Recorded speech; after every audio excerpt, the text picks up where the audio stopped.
Bonjour, donc aujourd'hui je vais vous présenter un petit logiciel qui s'appelle Astromatos.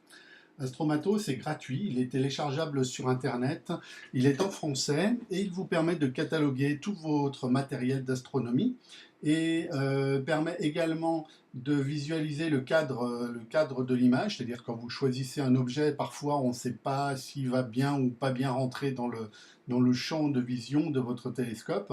Il permet également de situer des objets dans le ciel pour les observer au meilleur moment. Donc on va voir un petit peu comment ça se présente.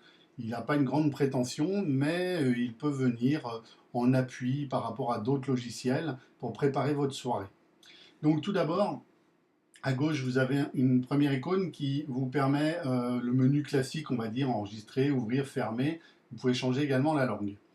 Le deuxième menu, il vous permet de paramétrer, d'ajouter des télescopes, vos oculaires, des barlots, les caméras, des différentes propriétés et également le lieu d'observation, etc.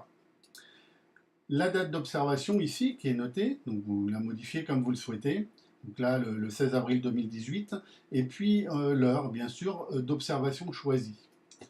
Vous avez ici le cadrage de l'image, donc c'est la fonctionnalité là qu'on a par défaut, donc qui permet de visualiser le cadre ici dans lequel va apparaître votre objet. Donc vous allez pouvoir vous donner une petite idée, savoir s'il va rentrer ou non dans votre champ par rapport à votre matériel.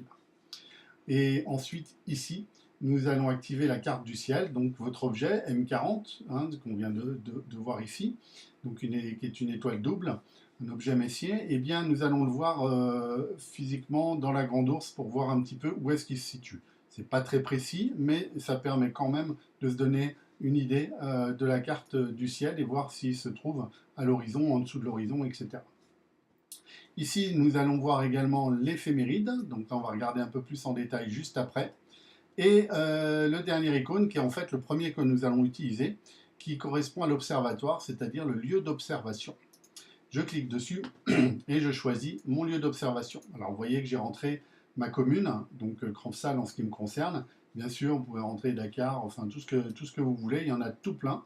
Donc si vous ne trouvez pas vos coordonnées dedans, donc après avoir choisi l'orientation, etc., donc on valide tout ça.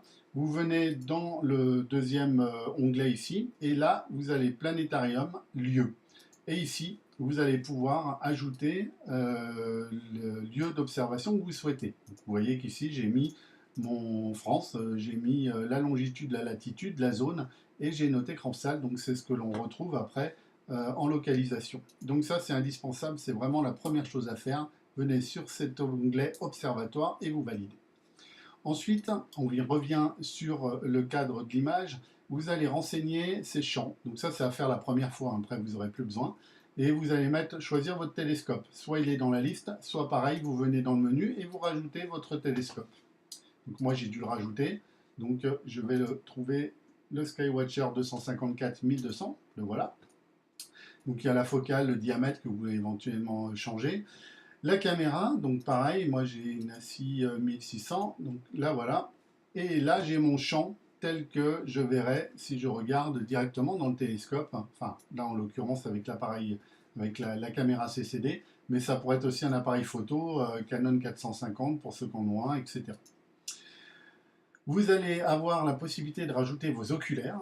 Donc dans ce cas, dans le cadre d'oculaires, vous voyez, il y en a déjà pas mal. Si vous en avez un qui correspond, bah, c'est nickel. Sinon, vous pouvez le rajouter également. N'oubliez pas d'enregistrer là, ici, les données. Et si vous avez rentré l'oculaire, eh bien, vous choisissez non pas la fonction caméra, mais la fonction oculaire, auquel cas vous ne voyez plus un carré ou un rectangle, mais vous voyez un rond, donc qui représente la vue que vous aurez dans votre oculaire. Donc là, en ce qui me concerne, on va rester sur la fonction caméra. Ensuite, la barlow, donc ça c'est indépendant, que ce soit caméra ou oculaire. Vous pouvez rajouter une barlow, donc qui va vous recentrer l'image en fonction de la puissance que vous allez souhaiter. Donc ça vous donne vraiment une idée de comment va apparaître l'objet par rapport à votre télescope. Ça évite des fois d'être hors champ ou d'avoir un objet ridicule en se disant bah, ça sert à rien que je perde mon temps, l'objet est trop petit, ou à l'inverse, il sort largement de mon champ de vision. Donc voilà pour les paramètres. Franchement, c'est pas très compliqué. Et une fois que vous avez rempli ça, vous n'avez plus rien à faire. Alors on vérifie ici le lieu d'observation, hein, on a ici.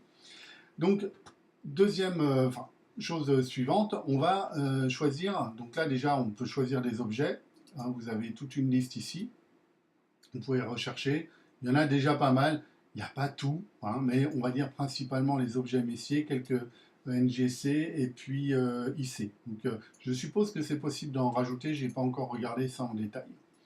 Ici vous avez les éphémérides, donc c'est ce qui va nous intéresser. Les éphémérides, vous allez choisir un objet également ici, toujours avec ses coordonnées, etc. Et puis, ce qui est intéressant, c'est que vous allez pouvoir savoir comment est-ce que ça va se présenter. Vous dites, bah, j'en sais rien, moi, tiens, par exemple, je veux faire M82. Comment va se situer M82? Alors, dans l'année déjà, quand est-ce que je peux l'observer? Donc ici, vous voyez, il y a un diagramme qui nous montre clairement qu'on peut l'observer de janvier à, on va dire, à juillet. Hein. Après juillet, bien sûr, on pourra toujours l'observer, mais ce n'est pas conseillé, surtout parce qu'il va être très bas sur l'horizon. Habituellement, on conseille de jamais photographier au-dessous de 30 degrés. Donc là, on voit qu'on ne pourra pas le photographier de juillet à octobre quasiment. En tout cas, ce n'est pas conseillé. Il y aura largement le temps le restant de l'année. Par contre, en visuel, il est clair que vous pouvez le faire un peu plus bas, bien que la luminosité sera certainement moins bonne. Enfin, le contraste sera moins bon. Et ce qui nous intéresse, ben, c'est pour cette nuit. Donc, pour moi, cette nuit, je vois que je peux sans problème l'observer de 18 heures, ce qui n'est pas possible puisque le soleil ne sera pas couché, en l'occurrence, ça sera plutôt vers 21 heures, et on pourra aller jusqu'à 1 heure, 2 heures, allez, 3 heures du matin. Donc voilà, ça me donne ma plage horaire pour observer cet objet. A l'inverse, si l'objet n'est pas observable ou peu, vous voyez, là j'ai pris M83, donc il se retrouve dans la constellation de l'Hydre, eh bien déjà c'est un objet qui quasiment toute l'année est très bas sur l'horizon. Et actuellement, bon, c'est pas encore le top, il faudra certainement attendre le mois de mai pour pouvoir le photographier. Là, on est vraiment bas.